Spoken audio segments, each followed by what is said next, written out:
Good evening, children. Hope you are all fine. After a long gap again, I am meeting you online.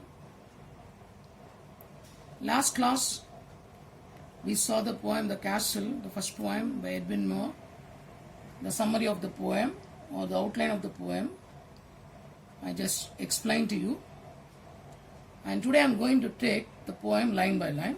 And you all know that's very important, as you have to write appreciation, questions, annotations and all.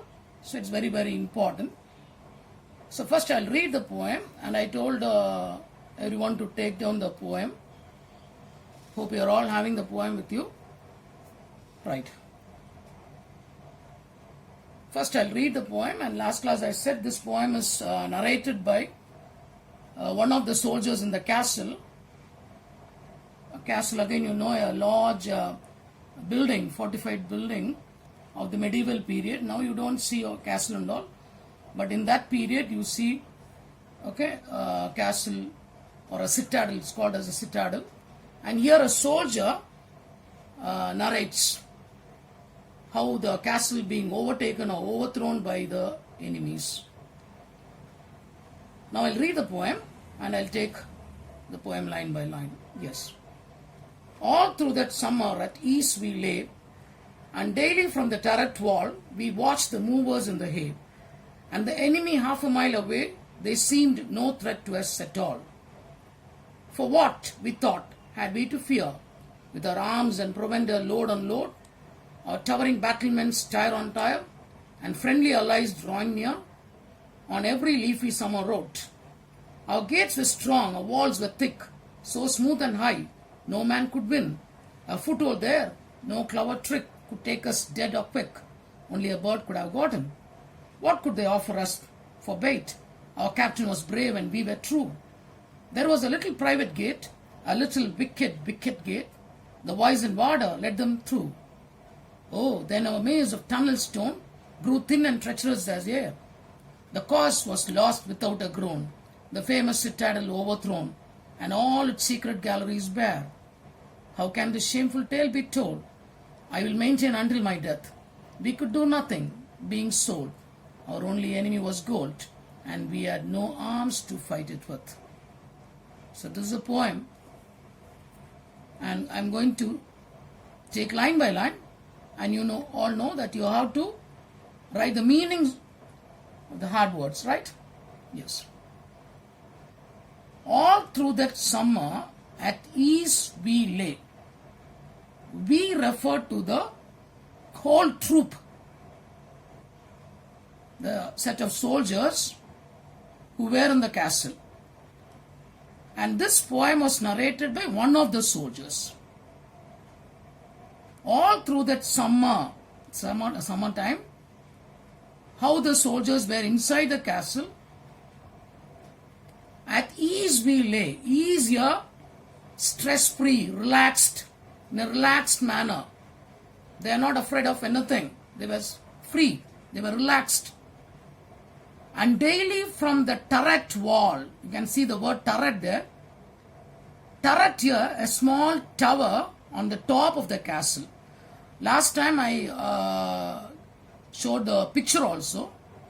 At the top you can see a tower with openings. That's called as turret. So from the turret wall they can peep out. We again the soldiers, watched the movers in the hay. Movers here, people who trim grass and level the lawn. The farmers there, okay, who agriculture their land. What they do, the movers, people who trim the grass and level the lawns. So from the turret wall, they can see the movers doing their job, and the enemy half a mile away, they seem no threat to us at all.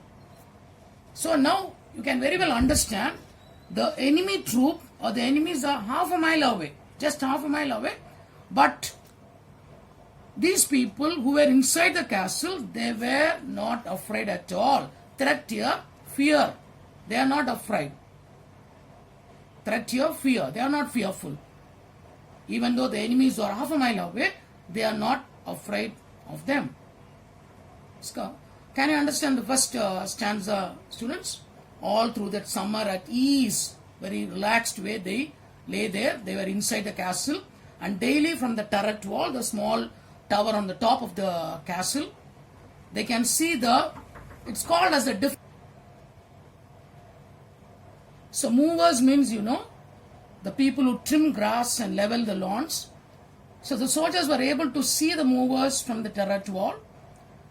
And even the enemies were half a mile away, they are not afraid of the enemies. No threat to us at all.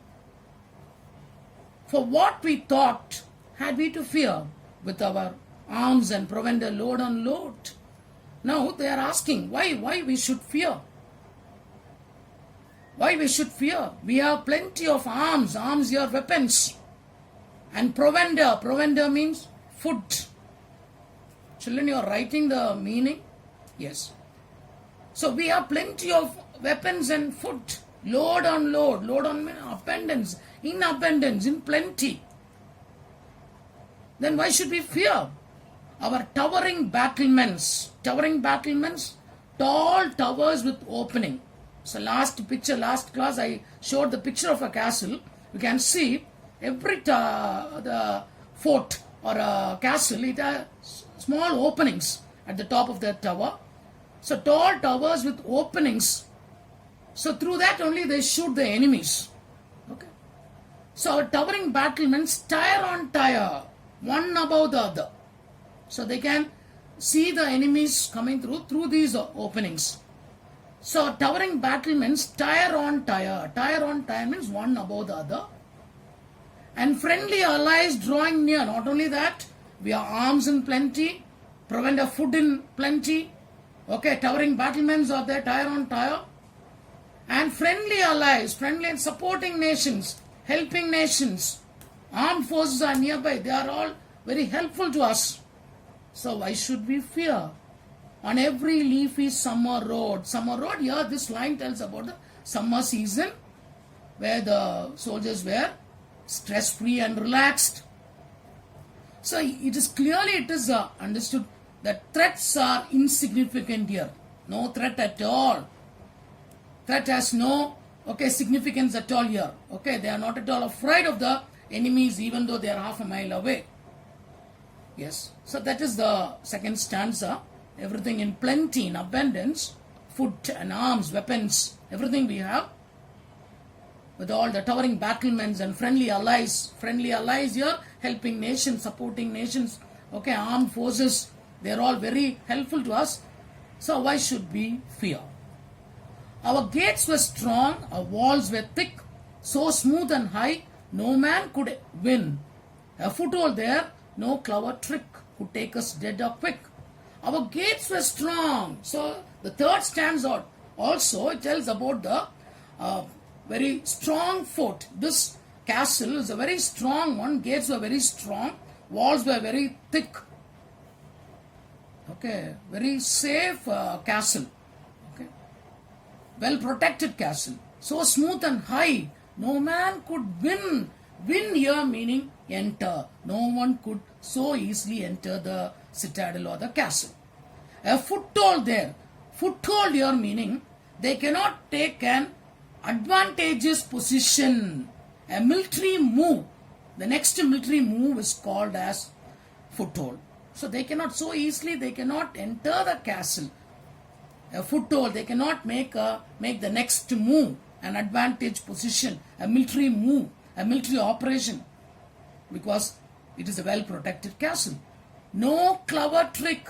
They cannot make any cheap trick or nasty trick or clever trick to enter the castle. Very easily they cannot enter. Could take us dead or quick. The cheap trick. They cannot enter and they cannot kill us or take us quick here alive. They cannot take us dead or alive. Quick meaning alive. Only a bird could have gotten. So here it tells so easily a person cannot enter the castle. Only a bird could have gotten. Okay, after all, only a bird can enter the castle, not a person. So the third stanza also tells about the strong, the power of the castle, the strength of the castle, the physical strength of the castle. The gates were strong, walls were thick, and with no cheap tricks, they can enter the castle. What could they offer us for bait? Our captains was brave and we were true. There was a little private gate, a little wicked gate. The wise and water let them through. What a pity. What could they offer us for bait? We had that, privilege. No one can, cheap us, or no one can trick us, because our captain was brave and no one can bait us. Bait here, something intended to entice someone, like a bribe or something. No one can give anything to our captain, as a bribe or something to attract him, because our captain was a brave captain, courageous captain, and no one can bribe him so easily. So bait here means something to give, as a bribe. And we were true. Not only that, our captain was brave, at the same time, we soldiers, we were also very sincere, very loyal to our captain. So no one can so easily trick us, and enter the castle. There was a little private gate. Now the real, story, starts here. What happened to that famous citadel or the castle, the strong castle? There was a little private gate. Private here as personal gate. Only you know about, India was governed by kings and all. That time only, Akbar or Shah Jahan or who, only they know the private gate. Only the people, the king and other ministers, only they know the private gate, the personal gate. Whereas others, they don't know. So there was a little private gate, private or personal gate. Only the people inside the castle, the captain and others, they know about the gate. A little wicked gate. A little wicked. So that here, this line is, it tells about the gate, the nature of the gate. A little gate, very small gate. A person has to bend twice or thrice to enter the gate. So wicked here, cruel. You can say two words there. One is wicked, another one is wicked. So there was a little private gate, a little wicked gate. So first one, W-I-C-K-E-D, wicked means cruel gate. Here the gate is personified. The gate, here the gate has the human qualities. A cruel gate, why it is cruel, the later lines it will tell you about why the gate was so cruel. Wicked gate, wicked, next word, wicked means small gate. So students, you might have seen the picture Bahubali, and in that Nazar shows the small entrance gate to that person. Hope you all know that. That is called as a wicked gate. A private gate or a personal gate. Only the members inside the kingdom or inside the castle, they know about that gate. So wicked here, cruel. Wicked means small gate. So this line is personified, where the gate is personified. Gate has the quality of a human being. The wizened warder led them through. The wizened. Warder means gatekeeper, a guard. Here the guard was a very old guard. Wizened guard. How do you know he's old? Wizened. Wizened means, all the faces with wrinkles. Face with the wrinkles. So only on old people, they have, they'll have wrinkles and all. So the old is not mentioned. The word wizened shows he is very old. An older guard with full of wrinkles on his face.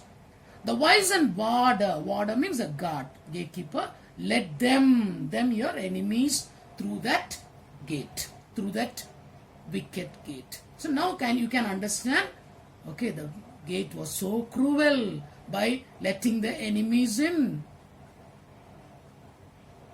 Very cheap, mean act of the ward. Chief act of the ward.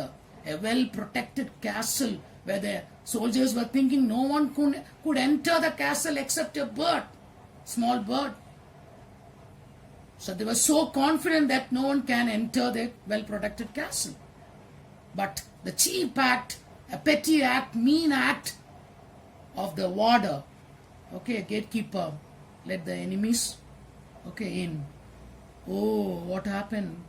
Pity. Shameless act. Okay, sorry, shameful act. Shameful act. Oh, then a maze of tunnel stone. Maze means a winding path. Not only winding, intricate. Intricate means so confused path. That path is a very confused path. No one can so easily can enter the castle. Very intricate. Intricate means a puzzled one, a confused path. So a maze of tunnel stone grew thin and treacherous as air. Here it's a simile. Treacherous means it has become disloyal like air. Air has no partiality. Okay, it is okay to everyone. You see a cyclone or okay, it attacks everyone equally. Okay, so disloyal to everyone. So air has that quality. So this maze, the winding path, which the soldiers thought no one can enter because it is intricate. So intricate means very confused path. If you cannot, okay, once you enter the path, so easily you cannot come out. That's called as intricate maze. Oh, then our maze of tunnel stone grew thin by making the enemies enter in, by allowing the enemies enter. The tunneled stone become thin and treacherous. Treacherous here, disloyal like air. So it's here, you can see a simile. Okay, treacherous as air. Air has that quality, disloyal. Okay, not partial, it's disloyal. For everyone the same. Okay, treacherous as air, disloyal as air. That maze of tunnel stone become thin by allowing the enemies in. The cause was lost without a groan. Beautiful line. The cause. The soldiers were thinking no one can enter the castle. It's a well protected castle, a strong castle, strong gates. It has strong gates. The walls are very thick. They have enough weapons. They have enough food. Okay, they are tall towers with openings where they can see the enemies and shoot them at sight. When they were thinking about all that, this cause was, okay, shattered into pieces. That's the meaning of the cause was lost. What is the cause? No one. They thought no one can enter the castle. But that cause was shattered into pieces. The cause was lost without a groan. Groan means lament or cry.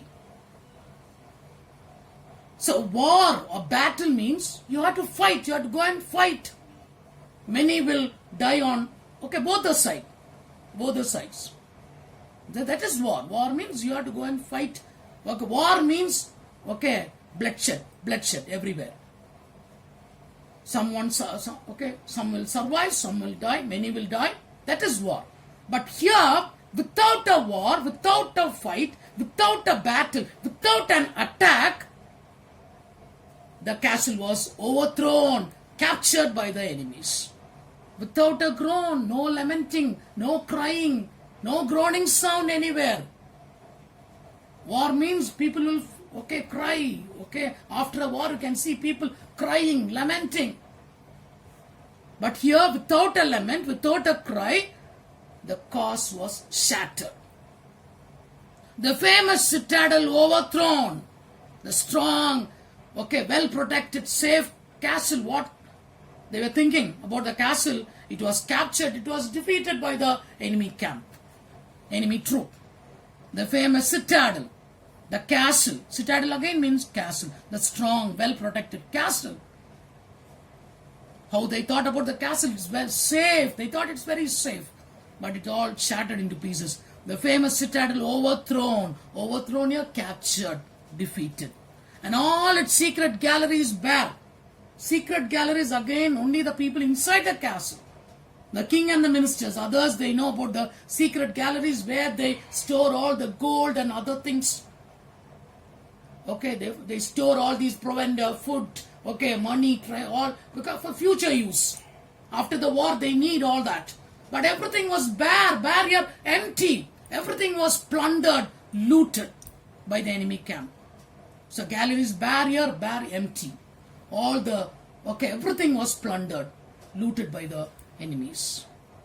Taken away by the enemies. Shameful tale, shameful act. How can the shameful tale means story be told? It's a rhetorical question. No one can tell this shameful tale to anyone. We were thinking, okay, so much high about ourselves. Very confident about ourselves. But everything was shattered. How can the shameful tale tell a story to be told? I will maintain until my death. I told. This poem is narrated by one of the soldiers. So I hear that soldier who feel pity about this shameful act. I will maintain this. I will sustain this tale until my death. I cannot tell this story to anyone, the shameful act to anyone. So let me keep it within me. I will sustain until my death. We could do nothing. Being sold, we are one. Okay, all of a sudden, fraction of a second, we were sold. We didn't fight. At least if we have fought, we would have felt happy. But we didn't fight for our country. We were all sold in a fraction of a second. We could do nothing being sold. Our only enemy was gold. What can we do? If our enemy is another person, another soldier, we can fight with. But just for money, just for gold, okay, by getting the money, by bribing, they have defeated us. The old warder, the vice and warder got money and, okay, led the enemies inside the castle. So our only enemy was gold. Gold here, money. So that's why this is an allegory.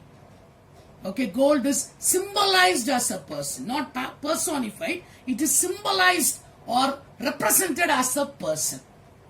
Our only enemy was gold, not another soldier. It's gold. So we cannot fight with this enemy called gold. Everyone, okay, who has this nature, okay, thirst or urge for or an earn for money, okay, we cannot do anything.